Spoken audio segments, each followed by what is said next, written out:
Hey y'all, welcome to my channel. I'm Amber and today I'm going to be sharing with you my mid-month wrap-up for January. So I am very pleased and surprised at how well I did in reading for the month of January. I did not expect to be so on top of things. And I had such an enjoyable reading experience for this first half of January, so I'm just very happy about that.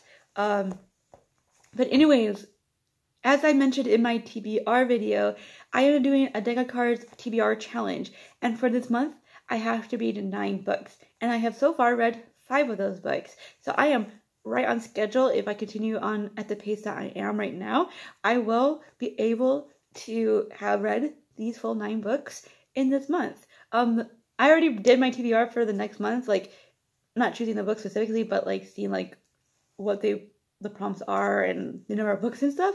And I'm going to be reading a lot more than this month, so I need to keep up this momentum and keep it in my head that I can do this. Also, I don't really want, I don't want to like force myself to read, but like I want to be motivated to do this. And the fact that I've been enjoying, for the most part, these books in a way that I have not enjoyed reading for so long, because 2020 was hell and caused my brain to malfunction and not be able to read. It's just such a nice, pleasant, wonderful, warm feeling right now that to know that I am back to reading, and I am reading in a way that I have not read it for so long. But anyways, as I said, I read 5 books this first part of the month. And the first book that I am going to talk about is a book I can't really say anything about just because I don't really want to promote this author in any shape or form, and I feel like just by saying what the book is, I'd be promoting this author, and I feel uncomfortable even just hearing other people like mention this book in their videos because it feels like they're promoting this author. Even with their claim, their cautionary claims at the beginning, like it just feels, anyways, it doesn't matter. But I did finish the 5th book in the book series that I shall not name, and I'm hoping that in February I will be able to finish the last 2 books. But continuing on with the first book that I can talk about, and that is Throne of Glass by Sarah J. Maas. This is about Selena Sardathian, who was betrayed. She's a famous assassin who was betrayed and enslaved in the salt mines, and she gets taken out by the crown prince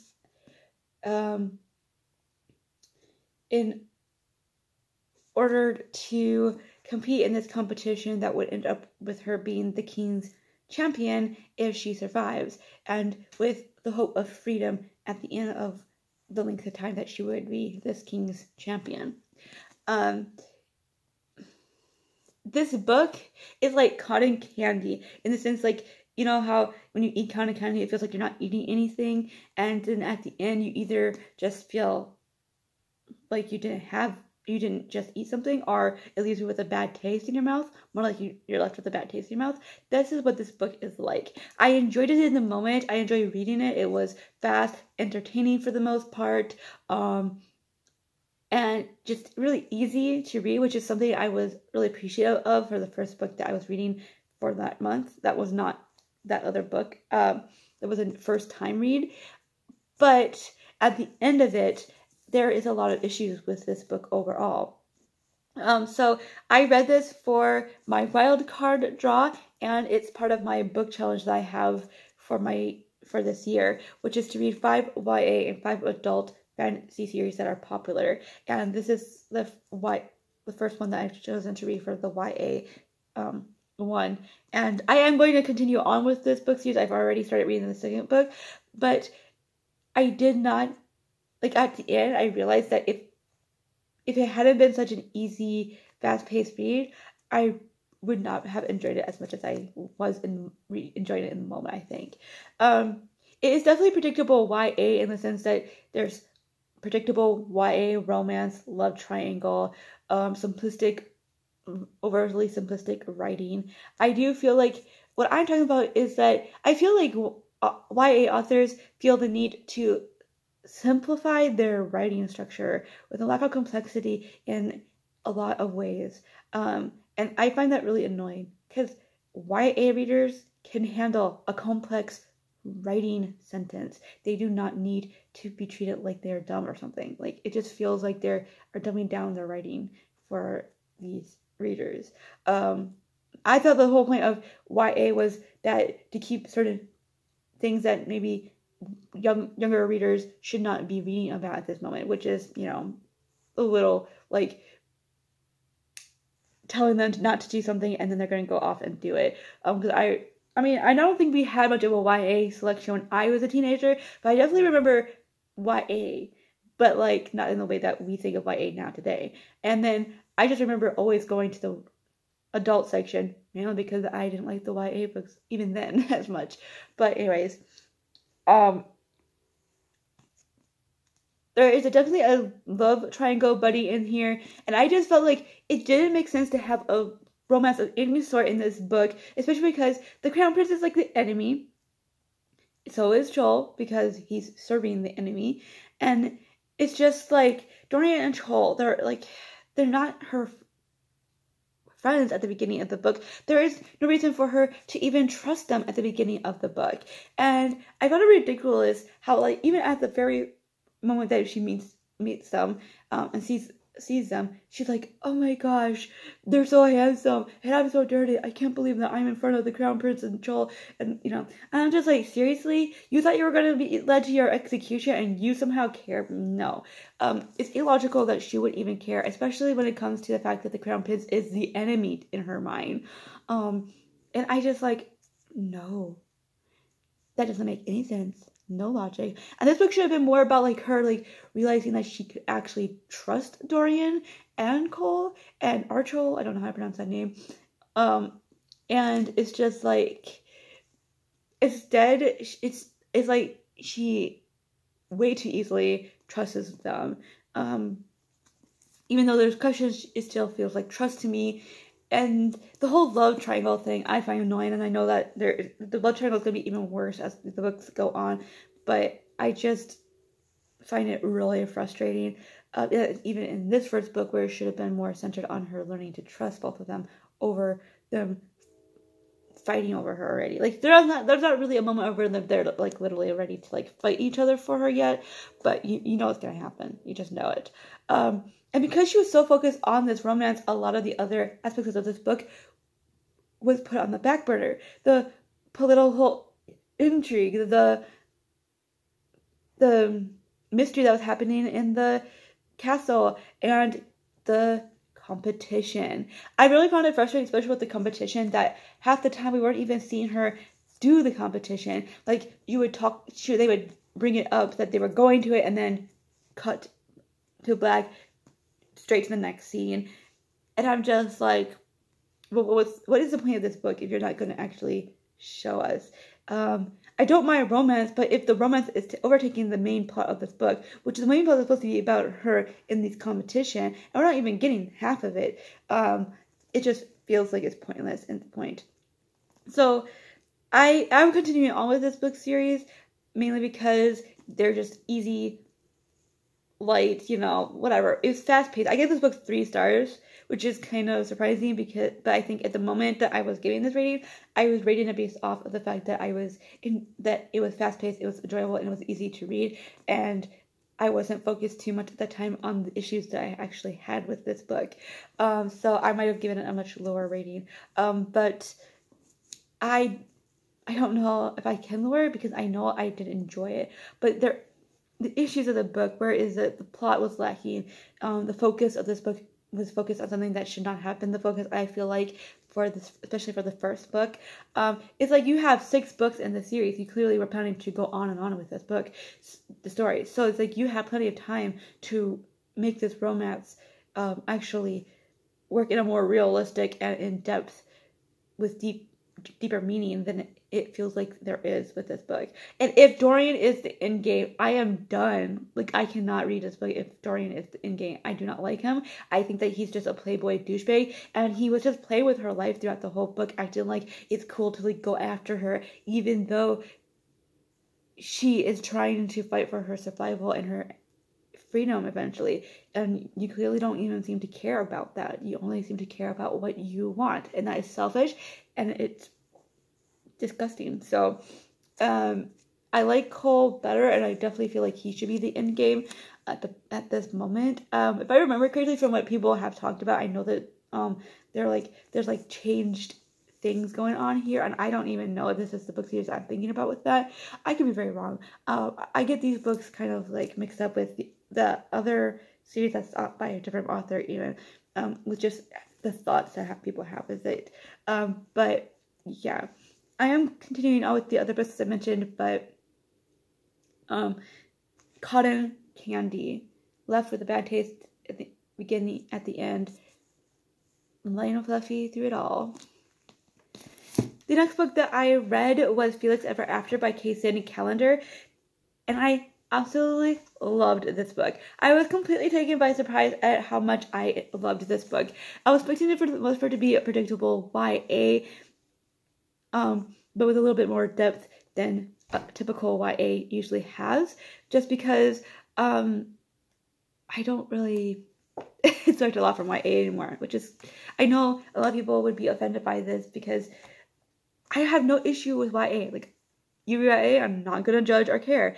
I clearly am trying to read YA, but it's just that a lot of times I feel that YA tends to be focused on overly done tropes that have been used too many times, and I just feel like it's a lot of repetitious plots, themes, tropes, and I went into this expecting to learn maybe more about what it's like to be trans, and to hear what it feels like to have transphobia thrown at you, and how being treated in such a hateful manner is like, and what, especially what it's like for to be dead named, which is something I didn't fully like comprehend, how awful it feels to be dead named. And just to learn more about all that, that's all I expected from this book, and I really didn't really expect to enjoy the actual like overarching story as much, but I did. So Felix Ever After is about Felix Love, who is transgendered, and he is dead named, and pictures before they were transitioned are plastered all over the photo gallery of his school. And in order to get revenge, he starts to catfish the person that he believes is responsible for this, with unexpected results. Like I said, I absolutely loved this book, very surprisingly so. Felix is very relatable. I feel like there is something so real and authentic about how he acts. He is 17 years old. He's still a teenager, still growing and learning and dealing with typical teenage emotions. And it just feels so real and so relatable, because some of the things, like how he gets, like, he just holds a grudge and gets a little bit obsessive over it. And it's just kind of like messy. And I'm just like, that's teenage life. Teenagers are just messy. And I'm not talking about being a slob. I'm talking about, like, we mess up our lives a lot of times. Or, you know, we're making mistakes left and right as teenagers. And it's like, teenagers are crazy people. We are crazy. And it is hard to be a teenager. I'm sure we all know and understand that logic. So I just, like, appreciated how real and authentic Felix felt. And I appreciated also learning more about what it's like to be trans and being treated in the way that he was, the transphobia that he experienced, and being dead named. Learning more about that, especially because that's something that I didn't fully understand. Like, I knew it was offensive, but I didn't like understand like the emotional impact of what being dead named is like. And also throughout this book, Felix is dealing with questions on his identity, and like the complex and complicated feelings he has with that, because part of him feels like he shouldn't be questioning it because he transitioned, and so it's like that should be enough, and he feels guilty about questioning because of his father with all that situation. And it just, there's a lot of things that were brought up that I hadn't like really heard about in more like a concrete feeling, like you can hear what someone questioning their identity, what that feels, and feels like and all of that, like, is just something that I never fully could understand, because I never questioned my sexual identity, or gender, identity, and before ever, as a sense, especially not as extremely in extremes, like where it kind of like affects your whole life. But I really appreciated that a lot. We all need to learn and grow other people's experiences, and I feel like this book opened that up for me. I'm definitely not just going to be reading this book, obviously, and be like, that's the end all, be all. But I definitely felt like this was a good introduction to learning more about other people's experience with their sexual gender identity questions and stuff. Something that is more relatable when it comes to like this, in this realm of questions, is that there's a conversation that happens in the book where they're talking about labels, and one person said that they're talking about how they don't like labels because it feels like there's just too many of them, and it feels like we're being boxed in by like taking general labels and like breaking them down, and then it's just like there's just too many of them, and it's just like there's trying to be a need for labels, and people, and the other perspective was that we wouldn't need labels if we lived in a perfect world where people didn't care, like you could be whoever you are, and nobody would like have an issue with it. And it's important to have these labels, because when people do not want to accept you for what you are, you kind of need those labels there. And I really appreciated that conversation, because that is something that I've thought about a lot. I always wonder, like, are we having so many labels to the point where we're completely, we're just overdoing it. We're overwhelming. We're putting ourselves in these very small, tight boxes, and it's like, I never felt comfortable with labels because of that. I was like, I don't want to put myself in a box and be like, well, now I'm trapped in this box. What's going to happen now? And so hearing both sides of that was very, like, it felt like such a relief, because this is something that I have thought about, and I'm kind of like grateful that I'm not the only one that has questioned about how many labels there are, and why do we feel the need to have all these labels, and is it too much, or and hearing the opposite point of view was wonderful, because I haven't heard anybody talk about this and go into like this topic specifically in this way. So I loved this book for all of that. But like, there's like a romance that goes on in this book, and like the actual plot of this book is also really wonderful also. And I just felt for all these characters, and I would really love a book solely on Declan. Like, Declan deserves his own book. And Calendar, please, if you want to write that book, because Declan totally deserves it. I would love to hear more of his story also. I just feel like there was a lot more there.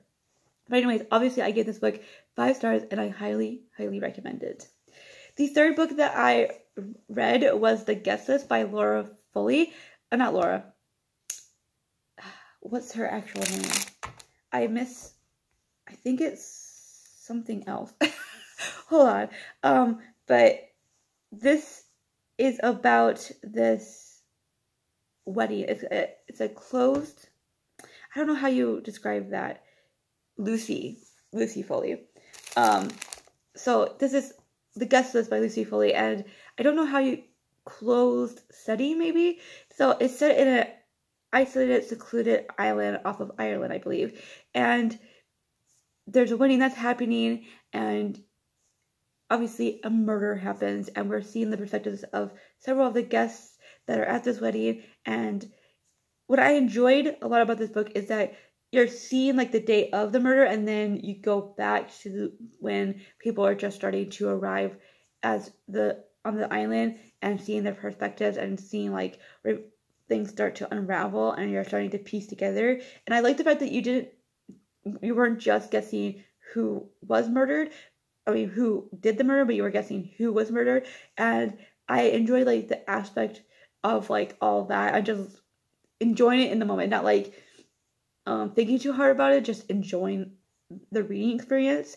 I loved the atmosphere and the setting. Like, Lucy Foley did an amazing job creating the atmosphere and all of that. It was just wonderfully done. And overall, I enjoyed like the mystery aspect to a point. And I liked the reveal because there were several reveals that I was not expecting. But the ending kind of ruined it for me, especially because I had already guessed who was murdered and who had done that murder from the very beginning of this book. It's just so predictable, and I was really hoping that I was wrong, especially with certain reveals that happen. I was like, oh, maybe she's gonna do like a bit of a twist and like not make it the predictable people, or at least the person who did it. Like, I was hoping that it wouldn't be as predictable, and it was. So sadly, I was especially when something hangs so much on the who done it and who was the victim aspect, it kind of makes the rest of the book not as good anymore, because, you know, so even though I enjoyed the writing and I enjoyed the atmosphere and the setting, I enjoyed like just the reading experience, I really was disappointed in the book overall because of that end result. So I ended up giving this 3 stars, and I would so recommend the audiobook if you have not read this yet. It is so good. I don't like, throughout this book I was like, I bet I wouldn't like this book as much if I was reading it physically. I just had that premonition in my mind, and I'm pretty sure that I wouldn't. But anyways, the 5th and last book that I read so far in the month of January is Tigana by Guy Gavriel Kay. This is a standalone fantasy about this world where a dark sorcerer king has put a spell on this land, and we're seeing to the point where the spell, a curse on this land, where anybody who is not from this land cannot say or hear or remember really that place. And so we see years after all those events happen, these groups of people who are trying to fight back and reclaim that land. I absolutely loved this book just so freaking much.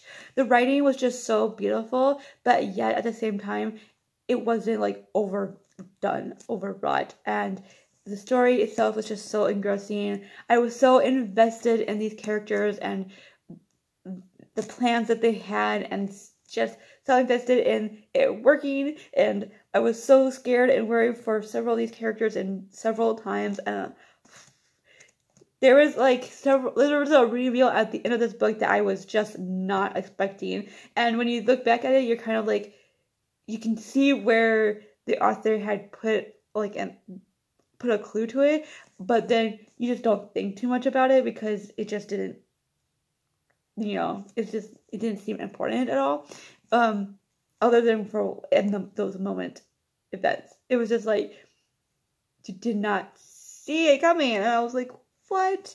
And I just felt so bad because of how that reveal kind of plays out, but either way, the story, the characters were just so wonderful.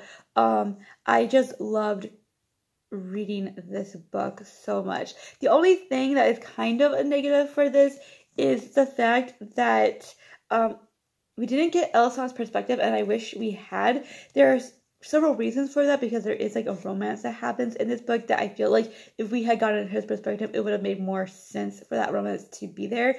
And I also just felt like I just wanted to know him more, and I feel like it's harder to get to know him when you don't hear his voice at all.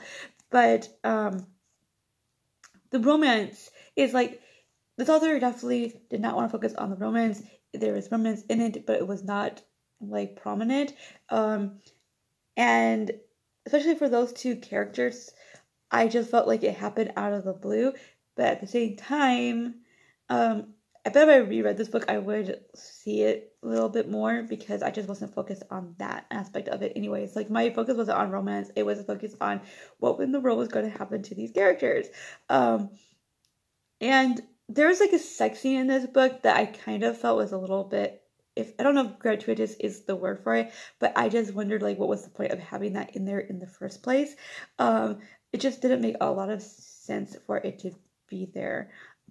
either way, those are just small potato things for me. There's so much going on in this book, so many things, and I just loved it. And especially that ending was just such a great, fantastical way to end this book.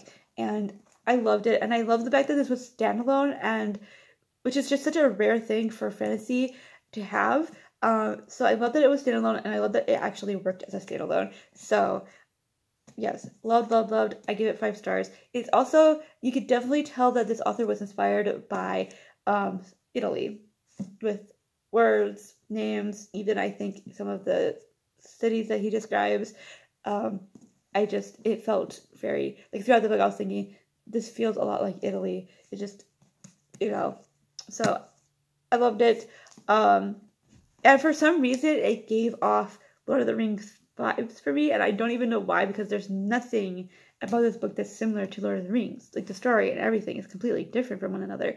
But I don't know, it just gave me the same feelings that I would get from reading Lord of the Rings. It's just, I don't know. But I absolutely loved it and highly recommend. I am definitely going to be picking up more books from this author.